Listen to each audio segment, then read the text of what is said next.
m'arrivait de temps en temps de parler sport entre amis, après un match, que je sois joueur ou que je puisse suivre ça à la télévision. Déjà pour moi, j'avais cette faculté-là de les décrypter avec les amis. Et que après aujourd'hui, Héritage m'offre un plateau sur lequel je peux finalement exprimer tout ce que je pouvais faire dans la rue. J'aimerais juste savoir une chose, coach. Quand vous étiez encore un peu plus jeune, est-ce que vous rêviez déjà à ce moment-là devenir un entraîneur? Donc, Héritage a apporté beaucoup de choses. J'ai été étudiante, je venais à Héritage, j'ai fini des études, c'est Héritage. Ma carrière professionnelle, c'est à Héritage. C'est la première entreprise qui m'a embauchée de toute ma vie. Voilà. Ça veut dire que j'ai commencé très jeune et Héritage n'a pas vu ma jeunesse. Héritage a vu des compétences en moi. Et Héritage, c'est vraiment tout pour moi. C'est la fin complète de ce journal. Merci à vous tous d'avoir été avec nous. N'oubliez pas, parce que je vous le dis toujours, chaque jour est un véritable bonheur que la vie nous offre. Alors prenez soin de vous et à bientôt. On me reconnaît comme étant quelqu'un qui a d'abord préparé tout ce qu'il veut faire. Moi, je ne me permets pas de faire quelque chose sans avoir préparé. Et on connaît très bien notre métier de journalisme, c'est un métier de préparation. Avant de monter comme le genre de voix sur les antennes et tout ce qui va avec, il y a toujours un travail derrière. Et que moi, avec ça, j'ai réussi effectivement à porter cette exigence dans le travail. Ça fait en sorte qu'aujourd'hui, pour parler de moi, et que dans les sports, Héritage soit quand même l'une des identités, pas que dans la ville mais au pays. Côté rédaction, sincèrement, il fallait quand même quelqu'un comme moi. J'ai quand même une qualité qui me pose souvent problème même dans mon environnement, c'est la rigueur. Beaucoup de gens n'aiment même pas pour la rigueur, je le sais. Alors, à la rédaction, il faut beaucoup de rigueur, beaucoup de discipline. Il faut quand même quelqu'un comme Gloria pour apporter cette discipline dans le travail. Le côté professionnel que j'ai aussi, qu'on demande d'ailleurs en journalisme, dans l'audiovisuel. La pollution plastique se répand de plus en plus dans la ville tupifère. Même si les poubelles ont été placées au coin des avenues au centre-ville même pour recevoir des bouteilles plastiques, la bataille est loin d'être gagnée. J'aimerais que nous puissions améliorer. Sur le plan beaucoup plus professionnel, moi j'aimerais y apporter des directs ou faux directs. C'est des gens qu'on a de loin, qui sont en dehors du continent, qui sont en dehors du pays, qui sont même en dehors de la ville, qu'on a à la radio, à la télévision, dans un journal. Comprenez que je sois beaucoup plus calée à la rédaction, parce que je suis beaucoup plus coachée au programme informatif. Que ce soit même dans Ici Direct, qui est aussi un magazine informatif. C'est quelqu'un, par exemple, qu'on ne sait pas rejoindre ici, mais qu'on contacte avec les nouvelles technologies de l'information et de la communication. On a ces personnes en direct. Déjà qu'on le fait en duplex, alors ça sera un plus que personnellement aussi je peux apporter. Il y a aussi le côté communicationnel. Et donc, j'aimerais vraiment qu'on améliore sur ce point, parce que nous sommes déjà une grande chaîne, nous sommes reconnus. Alors à ce jour, les numériques voudrais que Héritage parle de lui un peu partout. Genre quand on vous donne le stade Kibassa, vous venez et puis vous fétiche sur la pelouse synthétique et puis ça dégrade la pelouse, la qualité de la pelouse. Je n'ai pas mis 3 ans. J'ai pas mis 3 ans dans ce métier, mais pour le coup, Héritage était sur un très très grand projet qui était celui d'aller couvrir la Coupe d'Afrique des Nations, Égypte 2019. Que moi, après 1 an et demi du métier, Héritage, si j'étais à l'eau, Héritage a dit on va miser sur toi. C'est-à-dire que pour couvrir cette compétition, ça va être ces jeunes hommes-là qui vont aller en Égypte pour les comptes d'Héritage Télévision.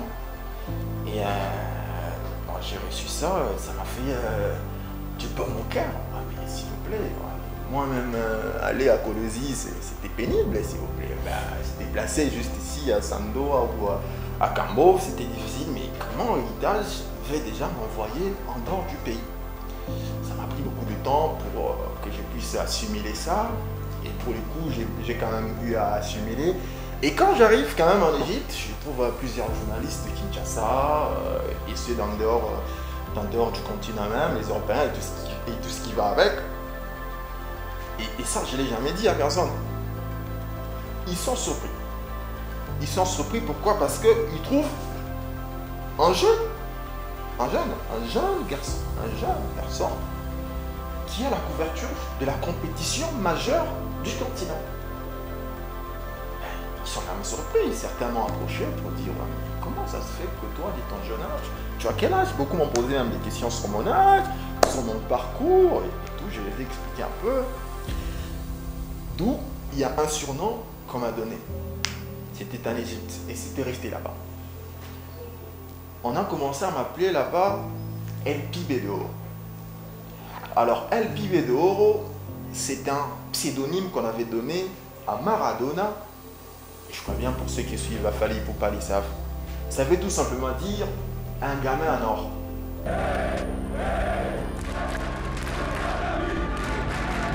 Les géants endormis du football congolais pendant environ 6 ans, où ses problèmes de gestion et autres soucis économiques l'ont envoyé assez bas. Le popoïte éternel, les jaunes et bleus retrouvent les interclubs de la CAF, une première depuis 2016. Ils ont dit, j'ai fait mon premier faux direct de l'Égypte pour envoyer à Lubumbashi. Et quand ils ont vu le travail, ils se sont dit, oh, mais ce garçon, même s'il est jeune, hein, il a du potentiel. Hein. On ne te voyait pas être capable de faire ce que tu es en train de faire. Tu as du cran, hein. Tu as des choses à démontrer. Donc dorénavant, on va commencer à t'appeler El Pibe de Oro. Et c'est un pseudonyme qui est resté. Et aujourd'hui, les journalistes, par exemple, qui m'ont, jusqu'à maintenant, c'est comme ça qu'ils m'appellent. Chaque fois que je parle avec eux, c'est toujours resté dans leur tête. Je crois que c'est vraiment une opportunité qu'Héritage m'avait donnée dès mon jeune âge. Bon, moi je vais dire une chose, c'est que je ne sais pas pourquoi la vie a toujours été ainsi avec moi, mais il y a sûrement une raison. Les choses ne m'ont jamais été faciles. Et même quand j'arrive à Héritage, ça n'a pas été facile. Il fallait que j'éprouve de quoi j'étais capable. Il fallait que j'aille parfois au-delà de mes forces. Alors quand j'arrive à Héritage, j'avais, je vais dire, 2 freins. L'âge et la taille, la masse. Donc l'âge et la taille. Ça m'a vraiment posé problème. Je voulais passer à la télévision. Je voulais passer à la radio. Je voulais faire des reportages. Je voulais aller vraiment dans des endroits où moi je me trouvais importante. Mais j'avais des freins. Beaucoup de gens nécessitaient de me répéter. Je ne sais pas, c'est parce qu'ils exigeaient beaucoup de moi ou c'est parce que c'était vraiment réel. Tu as une petite voix, tu ne peux pas présenter le journal à la radio. Tu es courte, tu es mince, tu es petite, tu ne peux pas passer à la télé dans un journal. Alors ce qu'il fallait faire, c'était prouver que j'étais capable. Alors je me rappelle, un jour, nous avons eu un formateur ici, M. Séverin Bamani.